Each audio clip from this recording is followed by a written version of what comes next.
تحياتي. وهي البيوت المكعبة من الداخل.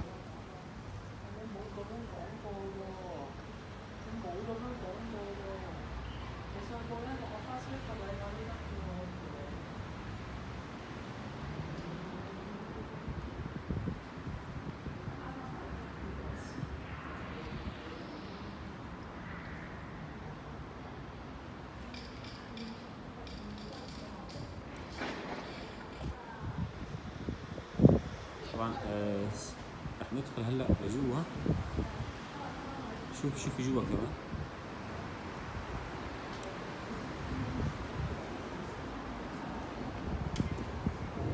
مكتوب هنا كل شخص 3 يورو دفع.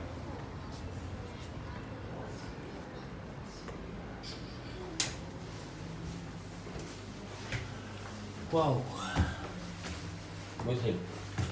هلا كيف اطلع لفوق صارت ما بعرف. انه تم تحويل هي القطعة لمتحف. هنشوف شو الموجود هنا.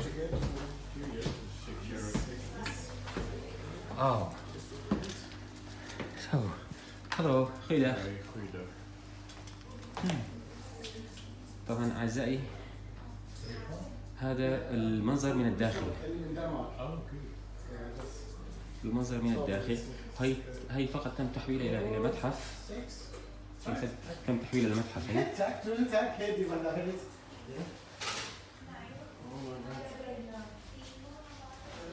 هون معمول مطبخ. هون المطبخ صار. واسع جدا. انا على فكره ما توقعت يكون بكل هي السعه. يعني توقعت تكون غرفه منامي فقط. لا، مطبخ كبير جدا. طاوله اكل مميزه جدا.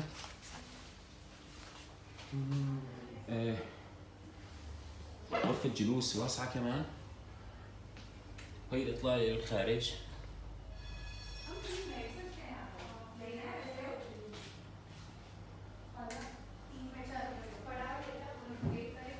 ايضا اطلاله للخارج.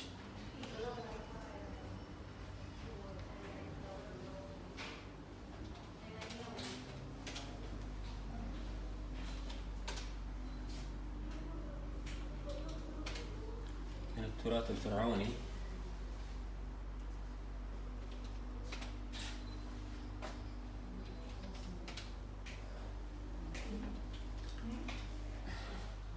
طبعا هي الطابق الاول غرفة الجلوس والمطبخ. وواسعة جدا يعني. هلا في كمان فوق، يعني بالظاهر فوق كمان في غرفة منامل او غرف نوم. حنشوف فوق شو في كمان.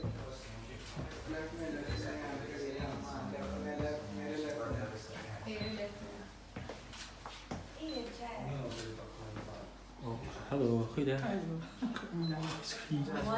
أنا قد استخرجت. واو، غرفة النوم. يعني توقعتوا إنه هذا المكعب. مش معقول. كمان غرفة مكتب هون. يا سلام، غرفة مكتب هون كمان. حصوركم أنا من هون عشان تشوفوا الحجم قديش كبير. مكتبة فيها كتب. هذا تصميم مصغر للمكان اللي نحن موجودين فيه. هذا تصميم مصغر. تصميم مصغر لمكتبة روتردام كمان أيضا موجود. هي الإطلالة للخارج. جميلة. مكتبة ضخمة جدا.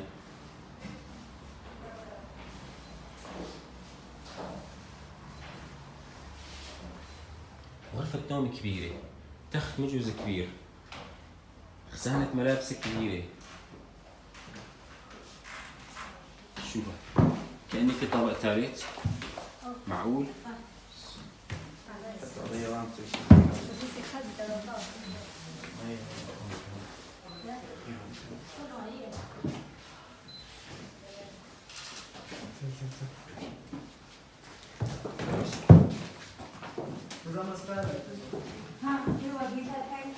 شو موجود هون؟ كمان طابق ثالث. يعني المكعب مقسم لثلاث طوابق، وهي كأنه غرفة استجمام أو غرفة جلوس. هلا الإطلالة من هون أكيد حتكون أجمل لأنها أعلى، يعني إطلالة في كل جهة.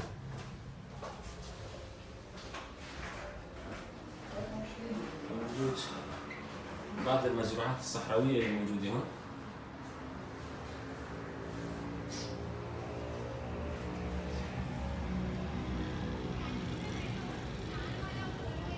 هون الإطلالة على ساحة مجموعة منازل المكعبات.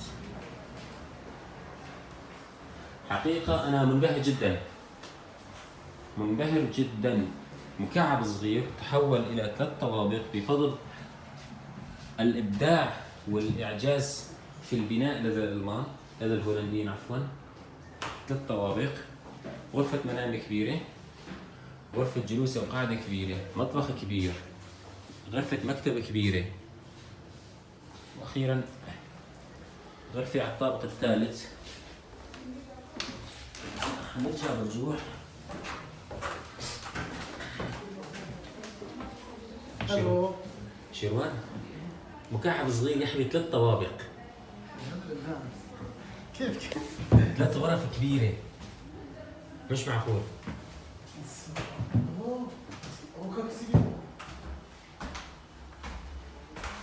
هون شو موجود؟ هون يمكن باب مغلق. هون كانوا معمول يمكن تواليت ولكن مغلق. يا سلام. اوكي، حنكمل المشوار بعد شوي.